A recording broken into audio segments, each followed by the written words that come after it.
Hello, I'm Justin. This is Talk Junkie. I just kind of started crunching something in my mind, and I kind of would like to get everybody else's input on it and see, how everybody else sees it. Art's a weird thing. Like, I look at different things. I write poetry. I write poetry books. So obviously poetry has a huge impact on me, but I'm a music fanatic. I love music.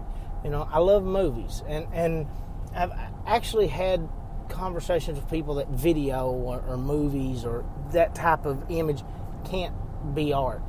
I don't understand that. I think, in all honesty, David Lynch alone is proof that that's ridiculous, but there's so many other things. Think about how great films can make you feel, how they can impact you. Think about the performance by the actor. But more than that, think about the director and how they line the shot, how they do the cinematography. Think of all those things and try to put something like that together in your head. It's not just having the story in front of you. You have to be able to visually lay that out. There's no way I could do that. On my best day, I could maybe make something tolerable at best. But to do something in the way that a Kubrick or somebody does something, it's crazy. Like, it's amazing to me to be able to do that. Now, don't get me wrong. To me, there's an art to making just an average movie, just an average comedy, something where there's no huge special effects or hidden meanings, or just, there's an art to that as well. But as I was walking to that, kind of got me thinking about, what form of art, if I could only choose one, would I say impacted me the most? And, it took me like an hour and something to walk. I done like 5 miles today, so I had a lot of time to think. And the conclusion I came up with really kind of surprised me that would be my conclusion. But I'll kind of share with you the process that got me there. Obviously, poetry and literature are big to me. And music is huge to me. What is it about the poetry that I like? It's the words, it's the phrasing, it's the way you can say something sometimes without saying that exact thing, or the power that certain statements have or that certain words have. It's the flow. It's the way that the ideal is communicated, and it's using language as not only an expression but an art.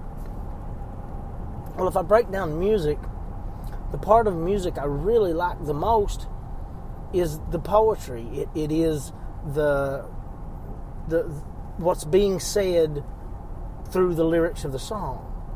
But then I can go deeper with music and say, it's the cadence of the vocal, or it's the rhythmic drive of the rhythm in the song, or it's the guitar, it's the music in general as a collective.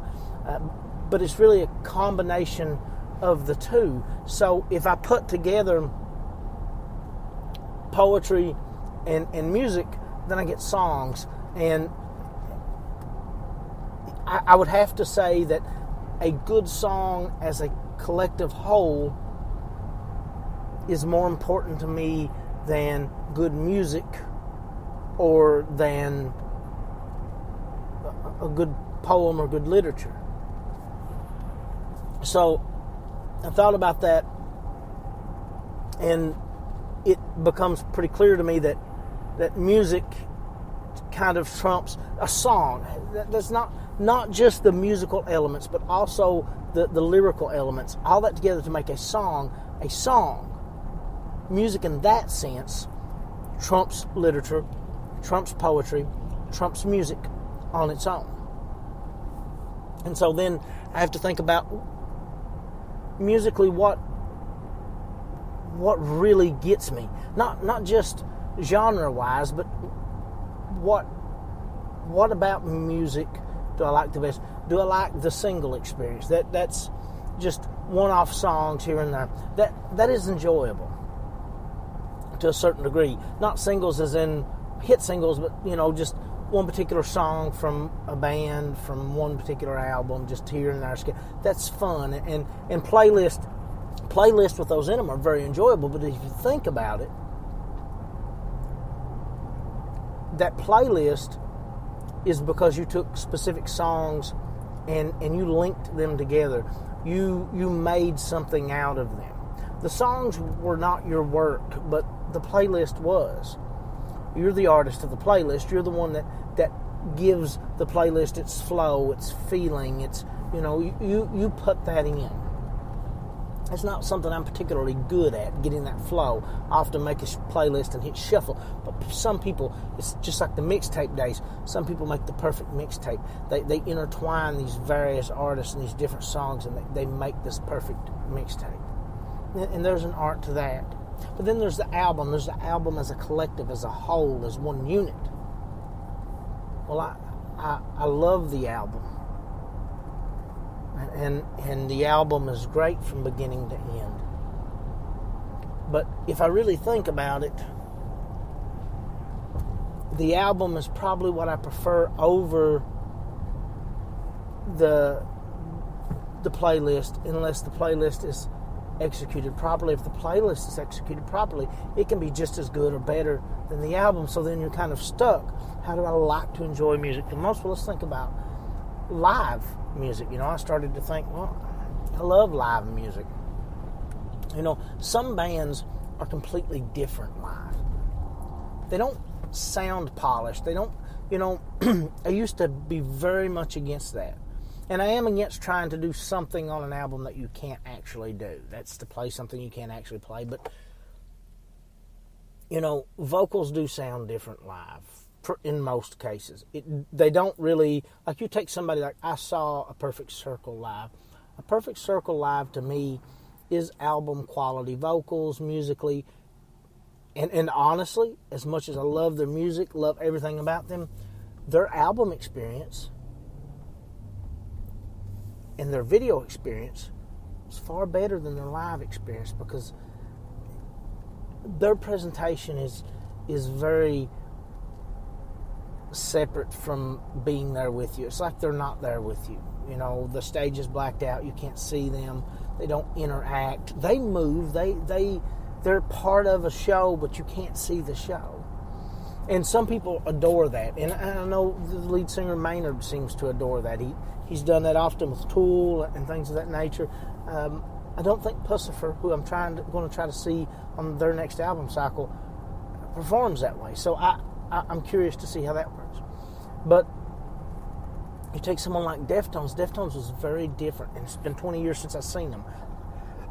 Nothing changes with the Baghdad flu or whatever we're going through right now, and if all that goes away for sure, China flu was racist apparently, so I don't know what I can say. A Kung flu, which was hilarious, you can't say, but the corona, if it does go away, I'm supposed to see Deftones again in August of this year. It'll be 20 years since I saw them, 20 years and 1 month. But they were amazing live. It's probably one of my favorite shows. They weren't clean and polished. Everything wasn't perfect, but they were perfect because of the presentation. Pantera, incredible live. Incredible live. System of a Down, incredible live. There's Clutch was amazing live. There's various bands that I've seen over the years that, are good or bad live, but that live music, do I prefer that live music to the record experience? Well, that depends completely on the band, and because it depends also a lot on what the band's playing when they play live, what album you're catching them on, a lot of things. So there is some live music I prefer over album music. So some album music I prefer over live music. So there you get back to that point of gridlock again. I'm like, okay. And I feel like music is that real expression that means the most to me. But let's look at something different. Let's look at movies. And I sat and I thought about movies, and I thought about the visual elements of movies and things in movies that that gave me chills and things that made me happy and things. I went through all these great movies. I went through just the way that Fight Club was made. Obviously, there's the writing and things that go into these movies, and the ideals that go into these movies.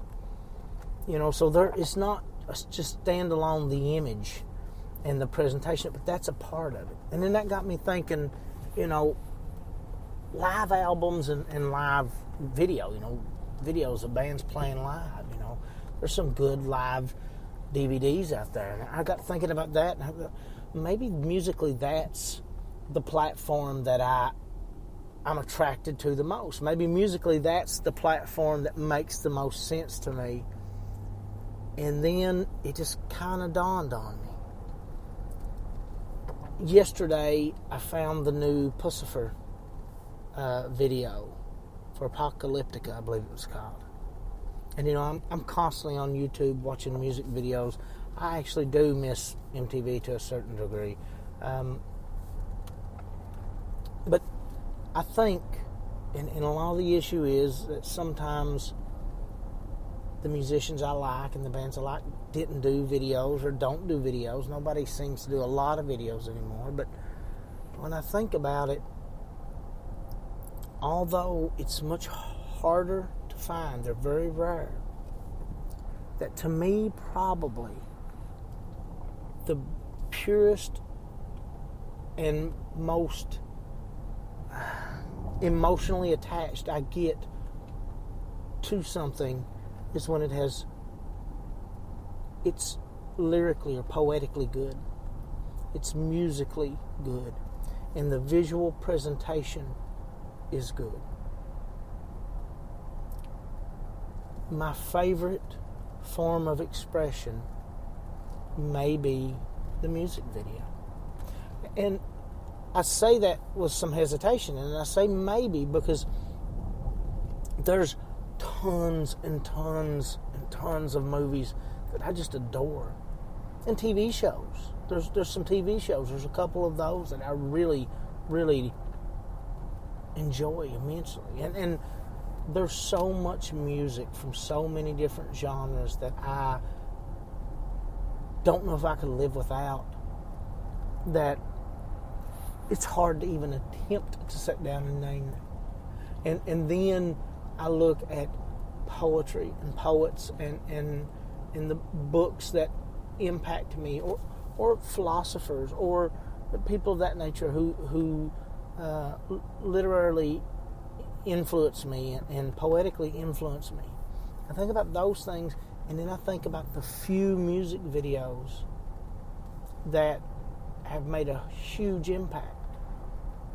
But then I think about how I consume music videos. I almost consume music videos like they're a throwaway, like they're not important. I almost consume them as if they're different than these other forms of expressions.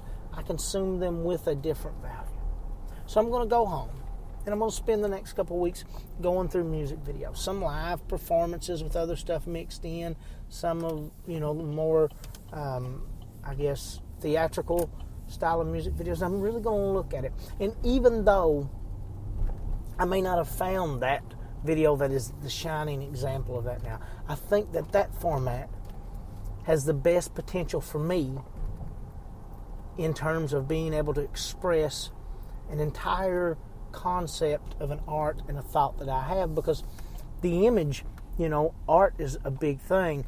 I like collage, and I like things made from other things, and I like images and photos and how those images are presented. And I thought about that and how that gets added into the experience of a video. And I don't even necessarily think it has to be a music video from a band with a song. I don't know how to explain it, but if I really wanted to express most of my poetry the way I wanted it, if I could make it come across to you the way I see it in my mind, the way I feel it, the way it comes out of me, the way I would have to do that would be incorporate music, I'd have to have the words presented with a flow or a cadence that would go with that music. And I would want a very visual representation of the message mixed in with that. So if I were truly going to give you an honest representation of one of my poems the way I see it in my head, I would have to do it through a music video. That's what I think about when I walk. I'm not solving any great problems, creating world peace or anything like that. Sometimes I think about things that matter. Sometimes I don't. But today I thought about in what form my work would best be expressed, and what form maybe impacted me the most. But what is it for you? Is it art? Is a good painting or maybe a photograph? Is it a visual? Is it a sculpture? Is it all visual for you that best represents emotion for you? Is it music that best represents emotion to you? Is it cinema? Is it cinema that best gets across ideas and thoughts and feelings and emotion? Does cinema make you feel more than anything else? Is it poetry? Is it literature? What is it? Is it conversation? What is it for you that you feel is the best representation of, let's say, raw emotion and real meaning? I don't know. The email is talkjunkie@gmail.com. The book is done.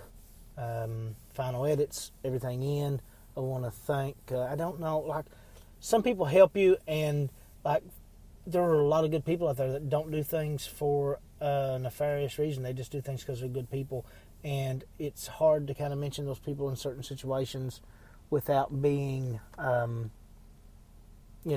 invading their privacy. So I'm not going to throw names out there. I want to thank my wife for really helping me finalize the look and how I want that worked. I want to thank Mandy for giving me a really good idea on how to make it flow a lot better. And I want to thank Donna and Miss Irene for all. I mean, the last two poetry books would not have been published, and I would not have been as satisfied with them without those two people. Really their input and stuff on it. I'm not real good at what I do, but I have real good people around me that make really good suggestions and keep me from doing really dumb things from time to time. So, good on all of you. Don't suck, don't die. Be good to people.